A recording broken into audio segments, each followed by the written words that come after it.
squares, invented by Reginald C. Punnett, are diagrams to predict the probability of what the outcome of a trait could be once two living things reproduce. This can be very useful to plant and animal breeders in order to develop varieties that have more desirable qualities. It can also help people explain and predict patterns of inheritance in family lines. Now, I have to explain some key terms that have to do with Punnett squares. First, starting with alleles. Alleles are a type of trait. You get one allele from each parent. Now, dominant and recessive. Now, there's such thing as dominant and recessive alleles. A dominant will always overtake the recessive one. Capital letters represent dominant alleles, and lowercase letters represent recessive.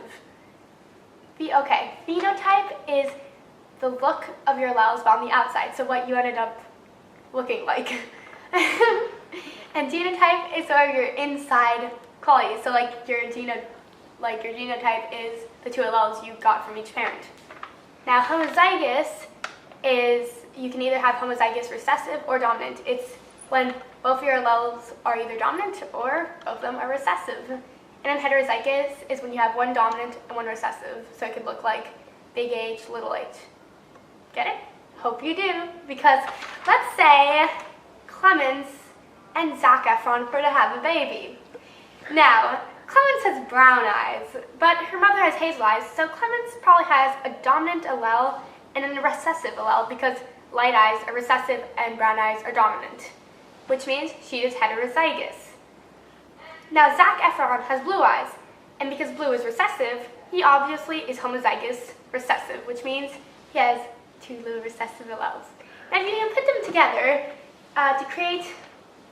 Let's use a Punnett square to figure out what their child's eye color would be. So, to create a Punnett square, it's pretty much a square.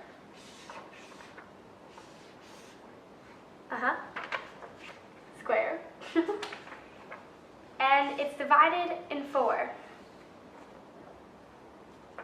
Then you put the dad's or the mother's, it doesn't really matter where you put which one. But let's say we put Zac Efron's alleles at the top. He has 2 recessive, so 2 lowercase letters.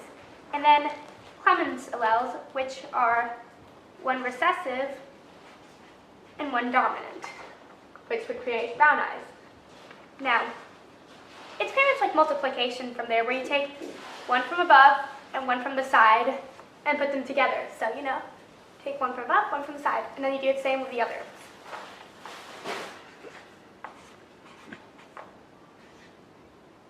And there you have your Punnett square.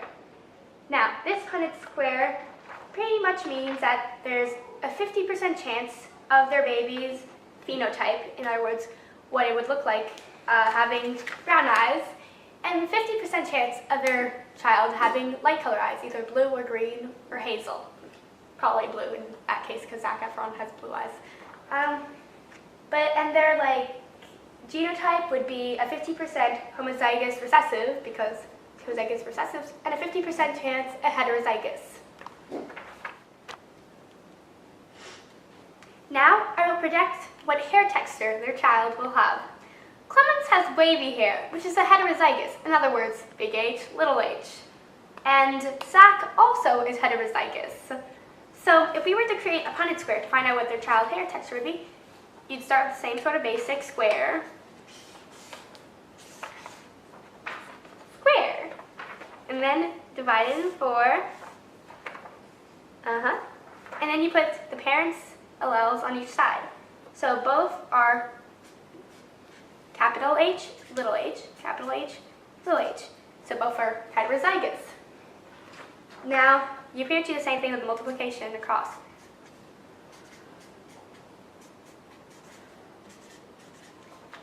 And there you have it.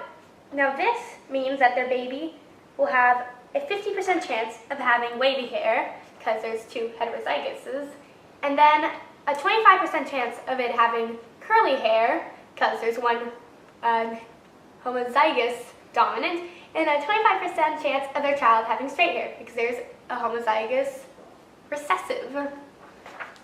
So there's pretty much a chance that their baby will have wavy hair. And that's how you predict what your child could look like. So now you too can predict what your child will look like if you were to mate with Justin Bieber or Megan Fox.